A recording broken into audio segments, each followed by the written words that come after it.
Hi friends, இன்னைக்கு காலையில் தோசை சுட்டு சாப்பிட்டு அம்மா 2 பேர்த்தையும் கூட்டிகிட்டு காட்டுக்கு போகிறேன். மதியானம் சாப்பாடு செஞ்சுருந்தாங்க. அப்புறம் அதுக்குள்ளே பக்கத்து வீட்டுக்காரங்க நியாயம் பேசுறதுக்கு வந்தாங்க. அவங்க கூட நியாயம் பேசிட்டு வெயில் நல்லா வந்துடுச்சு. சரின்ட்டு தண்டு இருந்துச்சு, சரி அரிஞ்சு கொடுத்துட்டு இவங்க 2 பேர்த்தையும் விட்டுட்டே போயிடுறேன், நான் போய் மாட்டை மட்டும் கட்டிட்டு வரேன்ட்டு சொன்னாங்க. நாங்கள் 2 பேர் தண்டு அரிச்சிட்டு இருந்தோம். இவங்க 2 பேர் விநாயகர் சிலை வீட்டுக்குள்ளே இருந்துச்சு, அதை கொண்டு வந்து வச்சு மணி அடிச்சுட்டு பூஜை பண்ணிகிட்டு இருந்தாங்க. தண்டரிஞ்சு குப்பையெல்லாம் அப்படியே கிடந்துச்சு. முலாம்பழம் ஒன்று இருந்துச்சு, சரி அதையும் ஜூஸ் போட்டுக்கலான்ட்டு கையோடு அதையும் எட்டு வந்து செதுக்கியாச்சு.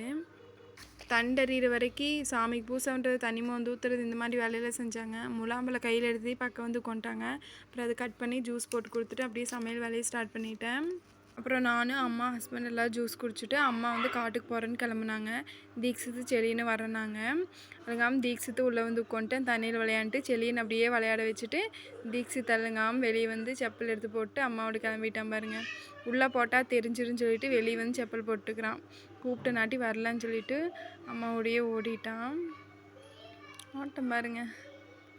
அதுவே செலியை காட்டுக்கு போகிற மாதிரி இருந்தால் தீக்ஷித் வந்தால் தான் போவேன்னு சொல்லுவான்.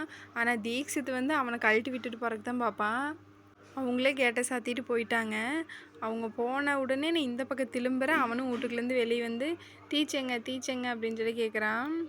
நான் அமுச்சு கூட போயிருக்கிறான் அப்படின்னு சொல்லி சொன்னேன். எங்கே போய்க்கிறான் அப்படின்னா, காட்டுக்கும் சொன்னதே நான் அப்படிங்கிறான். அப்புறம் ஒரு மாதிரி ஆயிட்டான், என்னை கூட்டிகிட்டு போகல அப்படின்னு சொல்லி. சரி நம்ம சாயங்காலம் போய்க்கலாம் அப்படின்னு சொல்லி சமாதானப்படுத்திட்டேன்.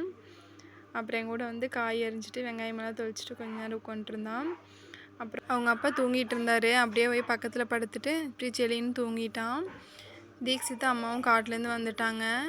அப்புறம் அம்மா வெயில் வந்தான்ட்டு ஜூஸ் வாங்கி கொடுத்துருக்குறாங்க. கொண்டு வந்து வச்சுட்டு உட்காந்துட்டான்.